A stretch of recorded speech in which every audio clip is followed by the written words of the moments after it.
Maintenant je peux faire ça. Ça m'a pris 2 mois. Ça vous dirait de comprendre comment? Ma copine fait de la pole dance et elle s'est mise en tête d'avoir ses écarts latéraux. En la voyant faire un jour, je lui ai dit « Ok, moi ça me donne envie d'être Jean-Claude Van Damme, donc je vais bosser le bien en parallèle. Enfin, en facial. Enfin, tu m'as compris quoi. » Comme d'habitude, quand j'ai un objectif en tête, je suis obsessionnel. J'ai regardé surtout beaucoup de contenus d'experts qui me disaient tous avoir la meilleure façon de progresser. Et j'ai fini par arriver à une conclusion, il n'y a absolument aucune meilleure façon de progresser. Certains vont te vanter les mérites des étirements en contracté relâché. Alors là par exemple, je contracte fort pendant 15 secondes, puis après je relâche, je contracte de l'autre côté, hop, pendant 15 secondes, ensuite je relâche, etc. D'autres vont te dire que le plus important c'est le stretching passif, mais jamais trop longtemps. Et il y a le camp opposé qui va te dire qu'il faut que tu y restes pendant au moins une demi-heure. À l'ancienne école, on t'expliquera qu'il faut aller jusqu'à te faire mal et même au-delà, alors que les rocos de l'époque actuelle vont totalement à l'encontre. Pourquoi personne ne sait vraiment? Parce que même dans la littérature scientifique, ça part un peu dans tous les sens. Et qu'il faut pas trop extrapoler les résultats des débutants, comme c'est le cas dans la majorité des études, à des gens plus expérimentés.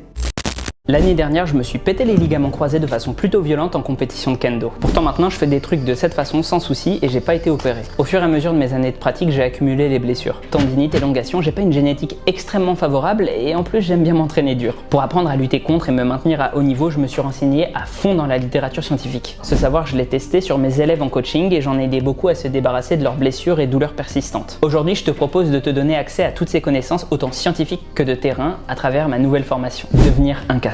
Pendant une journée, le samedi 31 août, à la salle de sport Genae et Cully dans la banlieue lyonnaise, je t'expliquerai tout ce que je sais à ce sujet. Les 9 modules ainsi que les questions-réponses sur place permettront à tout à chacun d'avoir une compréhension approfondie des sujets traités. Évidemment, le choix du lieu ne s'est pas fait au hasard. Cette formation a été relue et validée par des professionnels de santé reconnus dans leur domaine. Il est à mes yeux essentiel d'avoir un aspect pratique pour ancrer le tout de façon concrète, pour être sûr d'apporter le meilleur à tous ceux qui choisiront de la suivre. Cerise sur le gâteau, elle sera captée en vidéo. Et dès le traitement de ces dernières terminées, elles seront disponibles et mises en ligne pour tous ceux ayant fait la journée, avec des bonus, donc des masterclass de pro de santé. Attention, les places sont limitées, présentiel oblige, je te recommande donc vivement d'aller faire un tour en description si cela t'intéresse.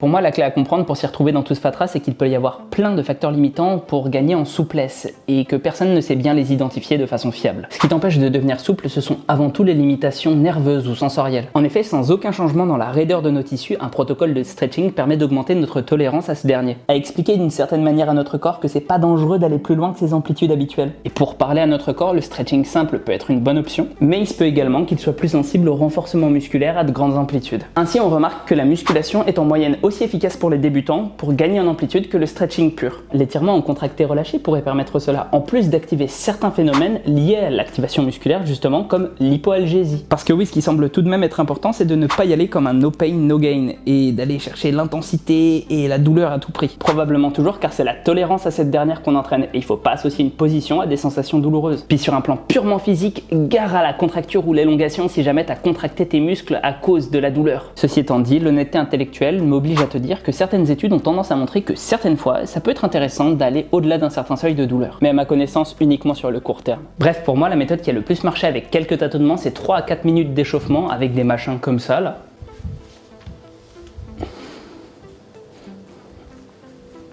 Puis tenter d'appliquer de la force de cette façon-là. Et enfin des séries d'étirements statiques de 30 secondes, pas plus. Combien de temps de repos entre les séries? Franchement, au feeling. Parfois c'était en train de regarder un animé. D'autres fois en plein milieu d'une séance technique où je bossais mon handstand à côté. Pour le nombre de séries, je m'arrêtais juste avant que ça fasse mal, donc c'était généralement entre 4 et 7. Le plus souvent ça progressait, parfois ça régressait, donc je m'entraînais pas le jour d'après. Parce que oui, je l'ai bossé quasi tous les jours et je continue à le faire pour pas le perdre. Alors comment j'ai réussi à progresser aussi vite, me diront certains? Ben car je vous ai menti, pardi. En réalité, ce que j'ai dit à ma copine, c'était plutôt ok, moi ça me donne envie d'avoir à nouveau mon écart comme Jean-Claude Van Damme, car quand j'avais 15 ans, je l'avais.